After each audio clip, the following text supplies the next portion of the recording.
Ke Brastagi naik pesawat. Cakep. Selamat pagi, tetap semangat.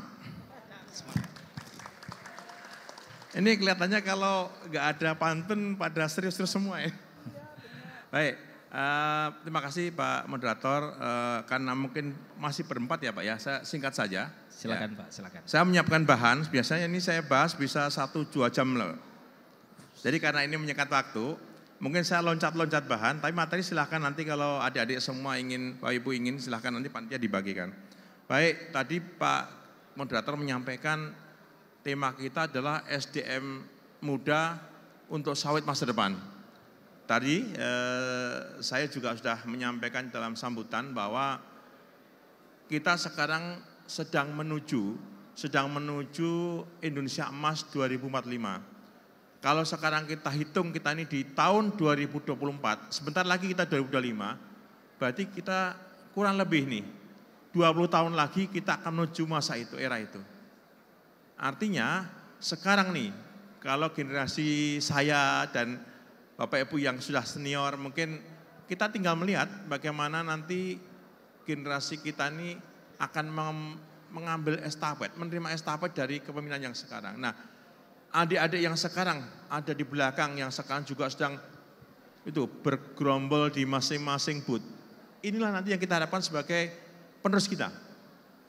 Saya yakin dengan antusiasme ini aja sudah memberikan gambaran ya Bapak Ibu narasumber, bagaimana kita sudah bagaimana semangat mereka, antusias mereka untuk ikut terjun dan sekaligus mempersiapkan diri menyambut Indonesia Emas 2045. Dalam kesempatan ini ya saya diberikan materi ya untuk sampaikan adalah bagaimana peran Kementerian Pertanian dalam membangun sumber daya manusia perkebunan sawit. Ya saya akan cepat saja. Tadi saya sampaikan bagaimana peran sawit di dalam perekonomian nasional khususnya dalam sektor pertanian. Bapak Ibu yang saya hormati adik-adik semua, mudah-mudahan ya sawit bukan hal yang asing bagi kita. Apalagi karena hari ini kita bicara sekitar sawit ya. Yang menyelenggarakan juga ada Hai Sawit.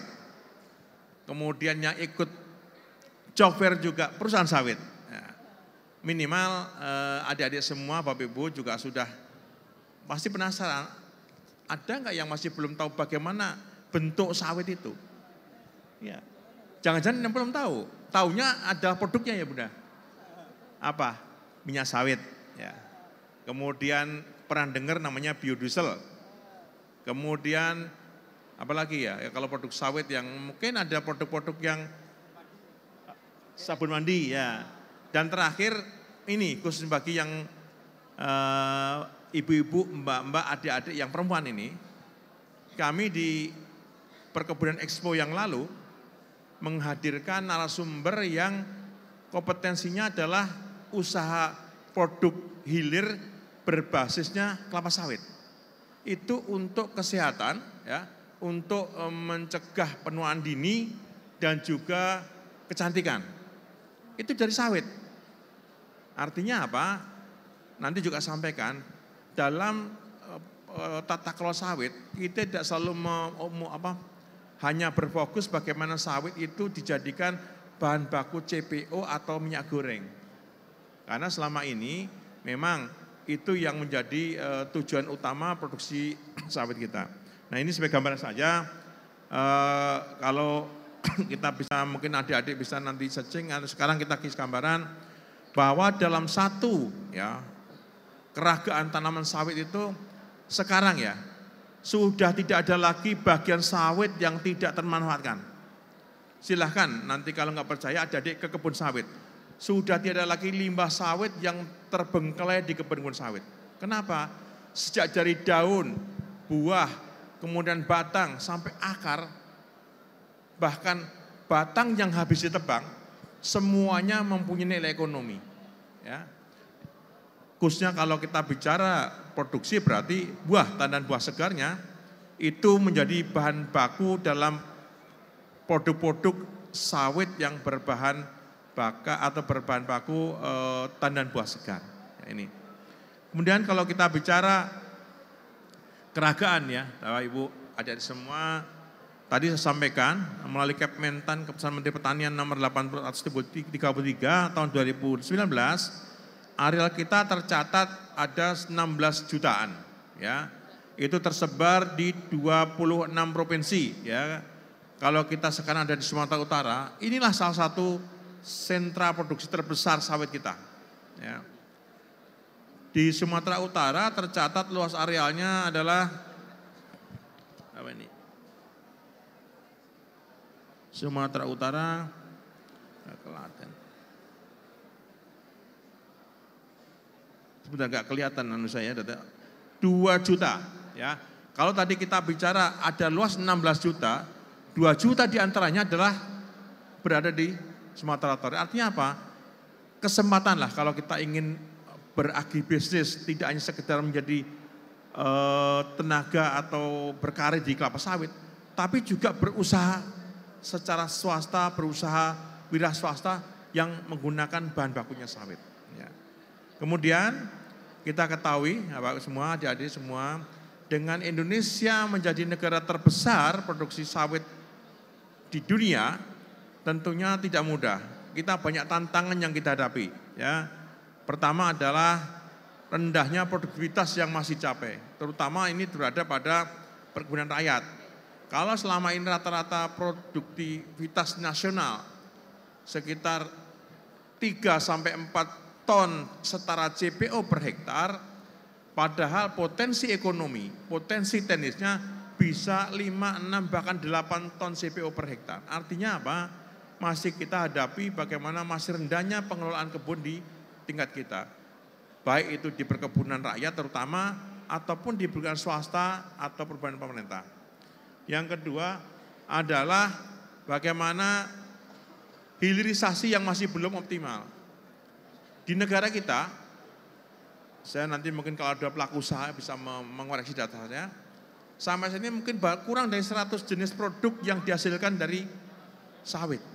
Padahal negara tangga kita, ya Malaysia, Thailand, mungkin juga Eropa, Afrika yang juga sentra, bahkan ada yang di atas hampir 180 atau 200 jenis produk hilir yang dibuka. Artinya apa? Ini tantangan peluang besar yang kita masih bisa eksplorasi lebih jauh. Kemudian yang ketiga, tantangannya sawit kita masih banyak yang berada di kawasan hutan dan juga tumpang tindih dengan HGU. Yang keempat, sawit kita masih sering dihadap-hadapkan dengan isu lingkungan. Ya, dulu pernah kita mendengar bahwa ada, mohon maaf nih, sawit kita dianggap ikut andil dalam pemusnahan fauna, Bu.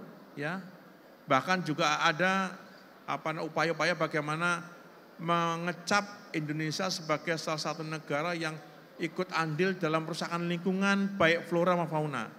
Terakhir kita sekarang lagi didengung-dengungkan produk sawit kita ikut andil dalam deforestasi. Ya, ini beberapa tantangan yang tidak mudah. Kenapa? Sebenarnya setelah kita amati, isu-isu yang tadi sebenarnya global diangkat, tidak lain tidak bukan adalah bagaimana terjadinya persaingan ekonomi. Ya, kita ketahui di negara-negara barat sebagai konsumen terbesar minyak, mereka saat ini hanya mengandalkan produksi minyak dari bunga matahari, kedelai, jagung dan sebagainya, yang produktivitasnya jauh dari sawit. Jadi ketika kita berkembang negara sawit, kita mempunyai penghasil besar sawit kita, mereka khawatir, deg-degan, jangan sampai produk kita ini menjadi penguasa di negara mereka. Sehingga beberapa label disematkan, bahkan ada negara yang sampai memberikan label dalam minyak sawit kita itu produk yang tidak boleh dikonsumsi. Silahkan cek di internet ada itu. Di mana sehingga image yang mungkin tidak benar itu bisa menjadi melekat di para konsumen bahwa kalau gitu jangan konsumsi minyak sawit, apalagi dari Indonesia. Inilah yang kita hadapi. Tapi kita, Bapak Ibu, teman-teman semua, tidak akan pernah berhenti. Kenapa? Sawit telah memberikan kontribusi kesejahteraan para pekebun kita, para pelaku usaha di hulu hilir. Dan ini juga menjadi sumbangan dan sebagai pondasi perekonomian nasional. Ini menjadi satu tantangan yang terus kita hadapi. Nah, beberapa kebijakan untuk mewujudkan itu ya kita melakukan berbagai upaya berkaitan dengan peningkatan produktivitas. Ya, kita dorong para petani kita untuk melakukan peremajaan. Tadi juga saya singgung di sambutan.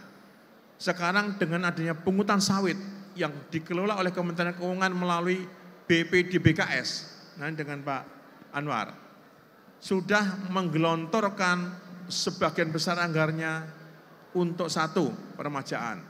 Kedua, peningkatan produktivitas melalui sarana prasarana, pupuk, pestisida, pengendalian hama penyakit, kita beri bantuan hilirisasi, kita beri bantuan untuk membuat jalur usaha dan sebagainya. Yang ketiga, kita membangun SDM yang berkualitas. Melalui apa? Pendidikan, beasiswa. Kemudian yang berikutnya kita mewujudkan tata kelola R&D, perbaikan research development berkaitan sejak dari hulu, bagaimana menghasilkan benih yang unggul berkualitas, kemudian bagaimana teknologi pengendalian hama penyakit, bagaimana penelitian terhadap tata cara panen, pasca panen, hingga hilirisasi. Nah, 4 kegiatan ini kami ingin dimaksimalkan betul pendanaannya, mumpung ini mungkin baru satunya komoditas pertanian yang ada pendanaannya luar biasa. Ya, ini yang kita harapkan. Nah, oleh karena itu, kalau kita bicara 4 kegiatan, karena ini kaitan dengan SDM, saya lebih banyak berfokus pada SDM. Kita ketahui Bapak Ibu, adik-adik, data di kami, hampir 60 hingga 80% sekarang ini para pekebun kita, para pekerja di sektor perkebunan, pertanian dan khususnya di sektor perkebunan didominasi oleh usia-usia yang sudah lanjut. Bahkan ya, mungkin kalau Bapak Ibu adik-adik semua ke lapangan, semua itu sebenarnya turun-temurun. Dulu kakeknya berusaha sawit, diturunkan ke anaknya, anaknya melanjutkan, diturunkan lagi anaknya. Namun seiring perkembangan zaman, animo, antusias dan minat generasi muda sudah menurun. Boleh dilihat sekarang, pelaku usaha, para pekebun sawit sudah kesulitan mencari tenaga kerja.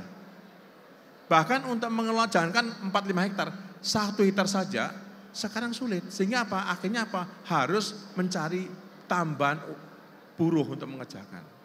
Nah, ini satu tantangan. Di satu sisi kita punya sekarang ya bonus demografi kita ini dalam 4-5 tahun depan generasi milenial akan menguasai dominasi. Namun ketertarikan antusiasme itu harus kita dorong bagaimana para generasi muda tertarik dan terlibat dalam sektor pertanian khususnya kelapa sawit. Oleh karena itu sejak tahun 2017 ketika dibentuknya Badan Pengelolaan Perkebunan Kelapa Sawit, SDM sudah dipikirkan untuk harus diperhatikan. Betul, sejak tahun 2017 BPDBK sudah langsung ya Pak ya melaksanakan peningkatan SDM dan di Jenbun Kementerian Pertanian mulai terlibat menangani SDM sejak tahun 2021. Jadi tahun ini tahun keempat ya.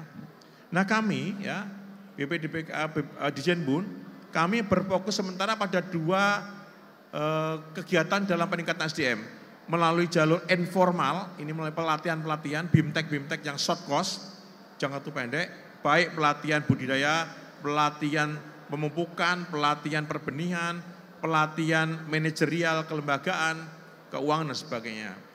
Yang kedua adalah formal, kita melakukan penyiapan SDM kita melalui pendidikan formal yaitu beasiswa. Ya, 4 tahun ini ya, kami di Jenbun sudah membiayai melalui BPDBKS sebanyak 6.601 adik-adik kita.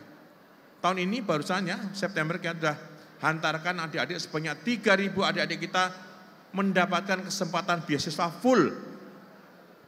Proses pendaftaran tidak membayar, kedatangan adik-adik sejak dari rumah hingga kampus dibiayai. Selama pendidikan ditanggung full penuh, biaya tempat tinggal, biaya makan, biaya buku, biaya praktek, bahkan biaya magang sampai nanti lulus, diantarkan lagi ke rumah Anda semua gratis, tidak ada 1 rupiah pun yang dikeluarkan.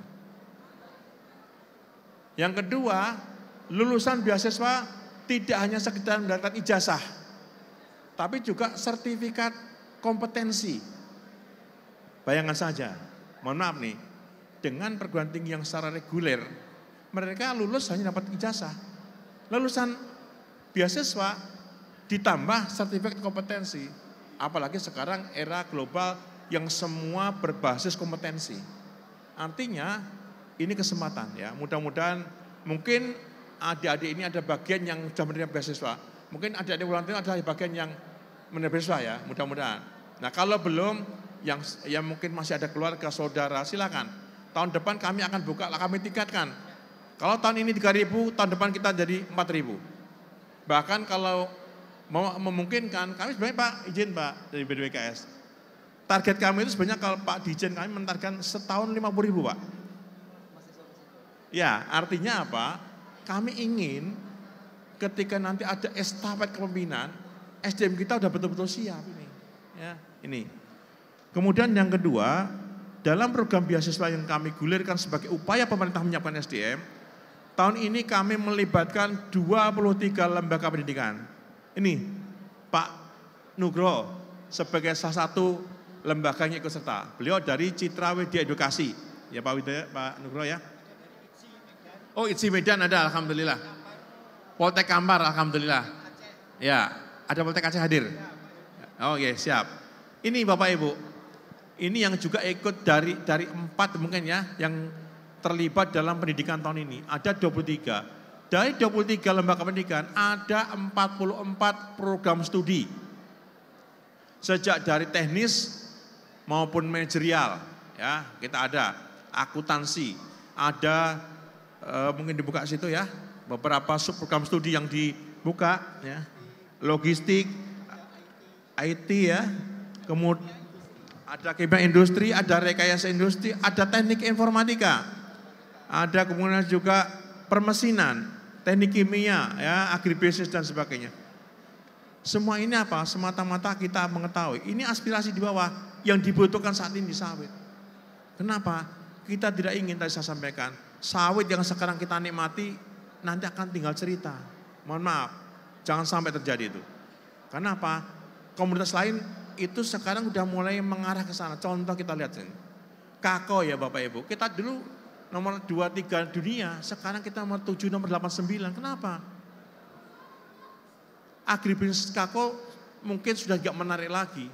Nah, ketika tidak dikelola dengan baik, tidak dijamin keberlanjutannya, sekarang ini kalau nggak percaya Ibu, percaya.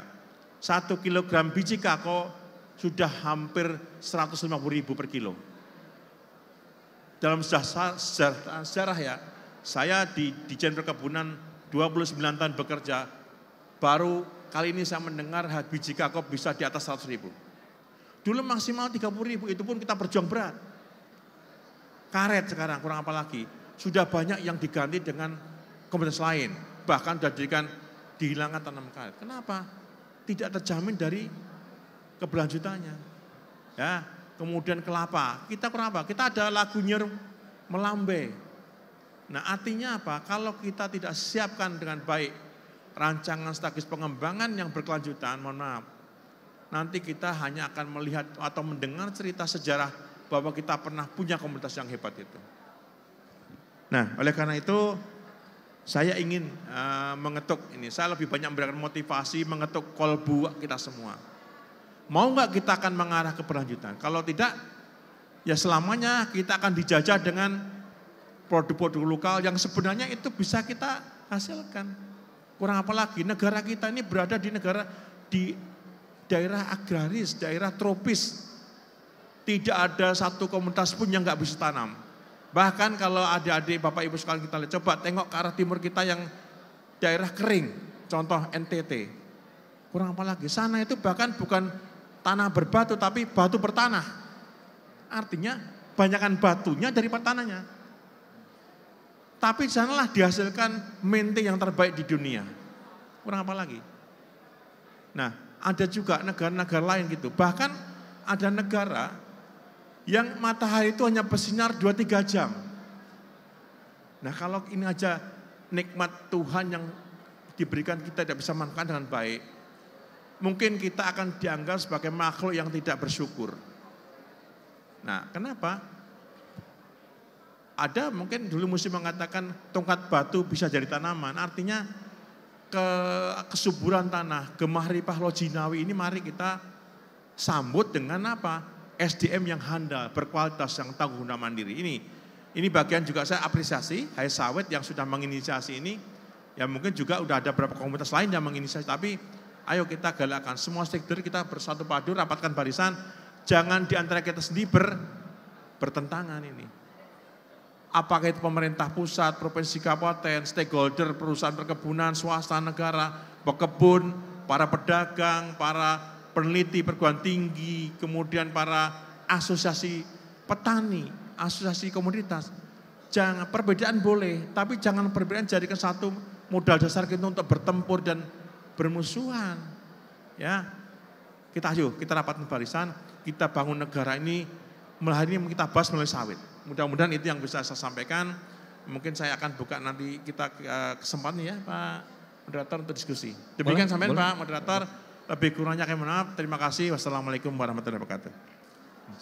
Tepuk tangan dulu dong, tepuk tangan dulu dong.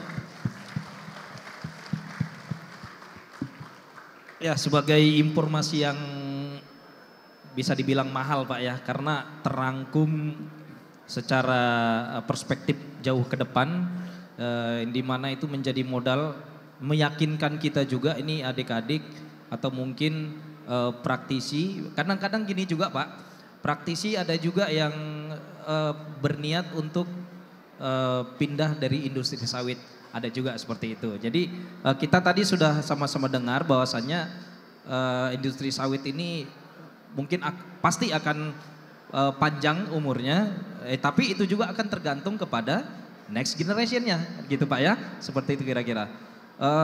Mungkin saya mewakili pertanyaan Pak, dari saya pertanyaannya. Kira-kira Pak, ini kan sekarang kita ketahui bahwasanya biodiesel itu kan ada di B30 nih Pak ya, B30. Mungkin ada ya sedikit seperti bocoran atau program pemerintah.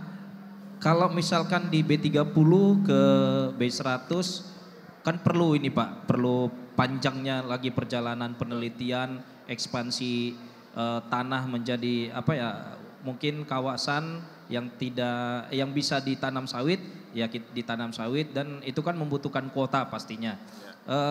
Ini mungkin lebih ke apa Pak pertanyaannya, generasi muda ini mengukuhkan tekadnya untuk bekerja, berkarir di kelapa sawit dengan banyaknya program pemerintah nanti di dalam turunan kelapa sawit. Mungkin di B30 menjadi B100 atau mungkin sekarang sudah wacana menjadi aptur gitu Pak ya. Silakan Pak. Baik, terima kasih. Bapak Ibu semua, dari semua ya, kita ketahui betul ya. Kenapa kita sekarang menggencarkan penggunaan bahan baku dari sawit sebagai bahan bakar. Ya, selama ini ya kita sudah terninang bubukkan, sudah terlanjur dimanjakan penggunaan bahan bakar yang berasal dari fosil. Ya, karena mudah didapat, tapi sekarang sudah kita berpikir yang bahan bakar yang tidak terbarukan suatu saat pada saat eranya pasti akan habis. Yes, benar. Ya. Dan kita tidak akan bisa mampu menghasilkan itu. Kenapa? Dari aspek material pembentuknya, prosesnya kan butuh waktu dan belum tentu yang bisa bikin bahan bakar itu dari yang terbarukan itu, terbarukan itu. Oleh karena itu tadi ya tentunya dengan tadi para pendahulu kita yang punyai pemikiran yang cerdas, mempunyai bekal pengetahuan dan mungkin pengalaman selama ini. Akhirnya setelah diteliti, ternyata kelapa sawit kita mempunyai keunggulan tidak hanya sebagai bahan pangan, tetapi sebagai bahan energi. Nah tentunya sekarang yang kita kuasai mungkin masih jauh ya. Kenapa? Mungkin sekarang ini kita baru fokus kepada biodiesel. Walaupun kemarin sudah diuji coba, ya kalau salah Garuda Indonesia ya, menggunakan bioaftur, bahan bakar pesawat yang mengintegrasikan dengan bahan baku dari sawit. Yes. Alhamdulillah berhasil. Nah kenapa enggak kita, ini bagian satu momentum menyiapkan SDM kita baik tentunya dari para peneliti kita, para akademisi kita, adik-adik yang ini sekarang sedang berkembang-kembangnya produktivitas yang tinggi, inovasi yang luar biasa, kreativitas. Ayo kita gunakan secara positif. Ini peluang besar. Dan Pak Gema, Bapak Ibu sekalian, pemerintah sudah mentargetkan. Tahun depan kita mau menaikkan B350 menjadi B50.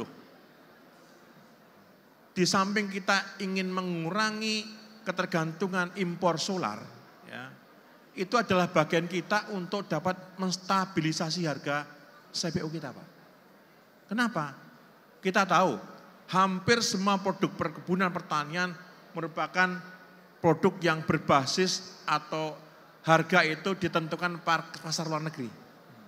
Kakao dari Belanda, karet dari Singapura, Thailand dan sebagainya, CPO dari Eropa. Bagaimana kita akan bisa menjamin petani sejahtera, kita meningkat kesejahteraan kalau harganya pun diatur di luar. Nah, salah satunya tadi kita harus membangun pasar kita yang potensial ini sebagai pasar yang menarik. Kenapa? Indonesia itu negara keempat besar dunia, Pak. Setelah Cina, Amerika, India, dan Indonesia. Kita ada 280 juta. Kalau kita mau maju negara kita dan mau hemat, ngapain kita berpikir harus diekspor semua? Walaupun ekspor juga bagian dari strategi kita. Tapi kalau misalkan ekspor kita hanya dimainkan harganya, sekarang kita kembangkan. Dengan sekarang Pak, dampaknya dan kita menggelarkan B30, 35, B50, ternyata harga sektor stabil. Nah, itulah potensi yang dipeluang. Adik-adik kita ini bisa berkarir dari aspek penelitiannya, berkarir di aspek hulu di budidayanya, berkarir di bidang pengolahan pasaran. Bahkan nanti pada hilirisasi, bahkan teknologi informatika yang berbahan bakar, yang berbasis sawit bisa juga menjadi peluang di sana. Itu Pak. Oke, terima kasih Pak. Tepuk tangan dulu dong.